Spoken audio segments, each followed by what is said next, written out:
নমস্কার বন্ধুরা, কেমন আছো তোমরা সবাই? চলে এসেছি তোমাদের সকলের কাছে নতুন একটি রেসিপি নিয়ে। যে রেসিপিটা আজকে তোমাদের সাথে আমি দুরকমভাবে শেয়ার করব, যেটা তোমরা চাইলে কিন্তু বাচ্চাদের টিফিনেও দিতে পারো, আবার নিজেরাও কিন্তু বাড়িতে বানিয়ে খেতে পারো। তো দুটো প্রসেসই দেখার জন্য তোমাদের কাছে রিকোয়েস্ট হলো প্রথম থেকে লাস্ট পর্যন্ত পুরো ভিডিওটি দেখার জন্য।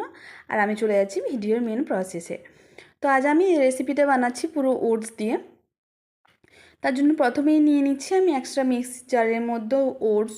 এটা যদি পরিমাপ করি ছোট কাপের 1.5 কাপের মতো, আর বড় কাপের 1 কাপের মতো নিচ্ছি।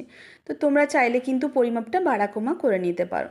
তো ওটসের রেসিপিটা তোমরা যদি বানিয়ে নাও, অনেক সময় আমাদেরকে কী হয়, ওটস একঘেয়েমিভাবে খেতে ভালো লাগে না, মানে যেরকম আমরা দুধ চিনি দিয়ে অ্যাকচুয়ালি খাই সেরকমভাবে একই রকমভাবে খেতে কিন্তু ভালো লাগে না। তো এরকমভাবে বানিয়ে খেলে কিন্তু টেস্টও হবে আর হেলদিও হবে। তো দেখো, ওটসটাকে আমি ভালো করে মিহি করে গুঁড়ো করে নিয়েছি। এখানে গুঁড়োটা খুব ভালো করে নিতে হবে। তারপরে নিয়ে নিচ্ছি একটা কলা। তো কলাটা আমি একটা ছোটো মাপের একটা কলা নিয়েছি। আমার যেরকম পরিমাপের ওটস নিয়েছি তার পরিমাপে এটা ঠিকই আছে। তো তোমরা যদি ওটসের পরিমাপটা বেশি নাও, সেক্ষেত্রে কলার পরিমাপটা একটু বাড়িয়ে নেবে। তবে খুব বেশি কিন্তু কলারটি নিও না, সেক্ষেত্রে টেস্ট কিন্তু খুব বেশি ভালো লাগবে না। 1 চামচের মতো চিনি আর 2 চামচের মতো দই দিয়ে এটাকে ভালো করে ব্লেন্ড করে নেব। তো দেখো, এটা ব্লেন্ড করে নিলে একটা লিকুইডের মতো হয়ে যাবে। আমাদেরকে নোটিস করতে হবে কলাটা যেন খুব ভালোভাবে ব্লেন্ড হয়, যেন দলা না থেকে যায়। তো এটা দিয়ে আমি ভালো করে যে ওটসটা আছে ওটা ভালো করে একটু একটা ব্যাটারের মতো রেডি করে নেব। তো এটা দিয়ে হয়তো পুরোটা মাখা যাবে না, আমাকে আরও এটার মধ্যে দুধ ইউজ করতে হবে, মানে দুধ অ্যাড করব। তো তোমরা চাইলে কিন্তু এখানে দুধের পরিবর্তে জলও অ্যাড করতে পারো। তো থিকনেসটা কীরকম থাকছে সেরকম দেখে কিন্তু আমি এটার মধ্যে দুধ কিংবা জল অ্যাড করব। তো আমি এখানে দুধই অ্যাড করছি। তো প্রথমে এখানে আমি 2 চামচের মতো দুধ অ্যাড করছি। তার পরবর্তীকালে যদি লাগে তো আমি আরও পরবর্তীকালে অ্যাড করব। তো দেখো, এটা ভালো করে আমি একটা ব্যাটারের, মানে যেরকম আমার ব্যাটার অ্যাকচুয়ালি লাগবে সেরকমভাবে বানিয়ে নেওয়ার চেষ্টা করছি। তো যেহেতু ওটস একটু, মানে যেটা লিকুইড থাকবে দুধ কিংবা জল সেটা একটু টেনে নেয়, সেক্ষেত্রে একটু বেশি পরিমাণেই লাগছে, খুব বেশিও যে সেটা কিন্তু নয়। কারণ আগে দই আর যে কলার ব্যাটারটা রেডি করেছিলাম লিকুইডটা, সেটাতেই অনেকটা কিন্তু কাজ হয়ে গেছে। তো অল্প একটু খাবার সোডা আর অল্প জাস্ট 1 পিঞ্চের মতো আমি এখানে নুন অ্যাড করেছি। আমি আরও একটু দুধ দিলাম, কারণ আমার মনে হলো যে খুব বেশি একটু পুরু পুরু হয়ে আছে, সেই কারণের জন্য। তো তোমরা এখানে কিন্তু দুধের পরিবর্তে আগেই বললাম জলও অ্যাড করতে পারো। দুধ অ্যাড করলে কিন্তু টেস্ট একটু বেশি ভালো লাগবে। তো বুঝতেই পারছো আমি কীরকম থিকনেস রেখেছি, ঠিক এরকম থিকনেসের ব্যাটারটা বানিয়ে নিতে হবে।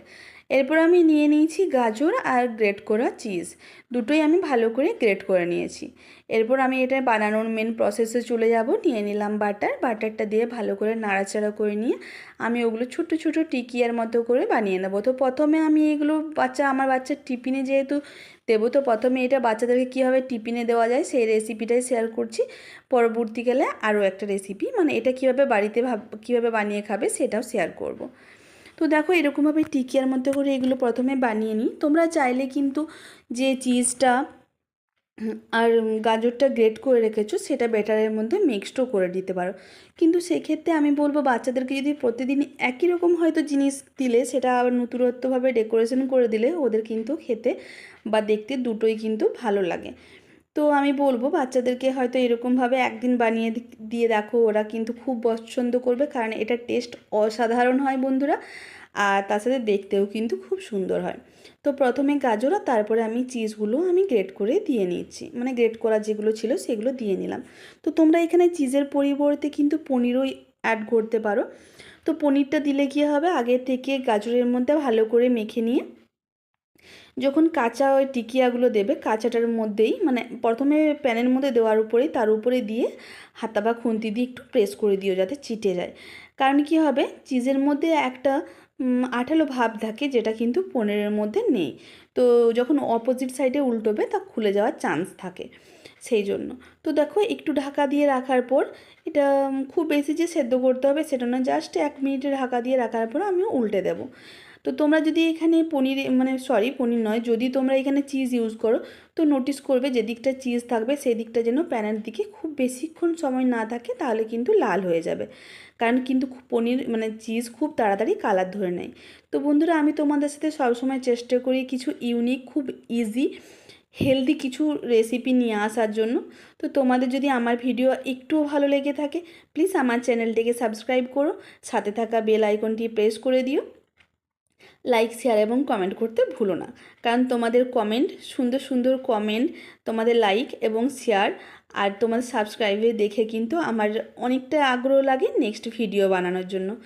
যেহেতু আমি প্রতিদিন হয়তো রেগুলারিটি ভিডিও দিতে পারি না, কারণ আমার বাচ্চা খুবই ছোট, আমাকে সমস্ত কিছু সামলে তারপরে ভিডিও বানাতে হয়, তাই হয়তো একটু লেট হয়। তো আমি চেষ্টা করব তোমাদেরকে কিন্তু রেগুলারিটি পরবর্তীকালে ভিডিও দেওয়ার জন্য। তো দেখো আমার কিন্তু এগুলো রেডি করে নেওয়া হয়ে গেছে, তোমরা আশা করি বুঝতে পারলে কীভাবে বানালাম। এভাবে আমি এবারে যে বড়দের জন্য কীভাবে বানাবে সেটাও দেখিয়ে নিচ্ছি। চিজ আর যে গাজরটা ছিল সেটা আমি ব্যাটারের মধ্যে মিক্সড করে নিয়েছি। তো তোমরা কিন্তু আগের প্রসেসটাও অ্যাপ্লাই করতে পারো, একটু বড় সাইজের বানিয়ে, সেটাও খেতে কিন্তু দুর্দান্ত স্বাদের লাগে, বা এরকমভাবেও কিন্তু টাইমটা সেভ করার জন্য বানিয়ে নিতে পারো। চিজটা আর গাজরটা ভালো করে মিক্সড করে আমি একটা বড় মাপের বানিয়ে নিলাম, টিকিয়া বলো বা আদার্স যাই কিছু বলো। তো বানিয়ে নেওয়ার পর একটু ঢাকা দিয়ে রাখার পর উল্টে পাল্টে এটাকে একটু ভেজে নেব। তো আমার যেহেতু ওভেনের ফ্লেমটা একটু বাড়ানো হয়ে গেছিলো সেই জন্য দেখো একটু কালারটা অন্যরকম চলে এসছে, তোমরা এটা একটু অ্যাডজাস্ট করে নিও। তো দেখো বুঝতে পারছো এটা কতটা সুন্দর হয়েছে দেখতে আর দুর্দান্ত স্বাদের হয়। বন্ধুরা আমি রিকোয়েস্ট করব তোমরা একবার বাচ্চাকে বানিয়ে টিফিনে দাও, দেখো তোমাদের বাচ্চারা কিন্তু খুবই পছন্দ করবে। তার সাথে যেটা বড় মাপে বানিয়েছি সেটাও তোমাদেরকে দেখিয়ে নিই। তো সেটা কীরকম দেখতে হয়েছে আর কতটা সফট হয়েছে সেটাও তোমাদের সাথে শেয়ার করছি। দেখো যে বড়টা বানিয়েছি আমি একটাই বানিয়েছি, কারণ আমি কম করে বানিয়েছিলাম, তোমরা চাইলে বেশিভাবে বানিয়ে নিতে পারো। তো এর থেকে একটু ছোটো সাইজও বানাতে পারো। তো কতটা সফট হয়েছে দেখো, আমি এটা একটু কাটছি তাহলেই তোমরা বুঝতে পারবে। বুঝতেই পারছো কতটা সফট হয়েছে। তো বন্ধুরা আমি রিকোয়েস্ট করবো প্লিজ প্লিজ প্লিজ তোমরা ভিডিওটি দেখো আর রেসিপি বানাও।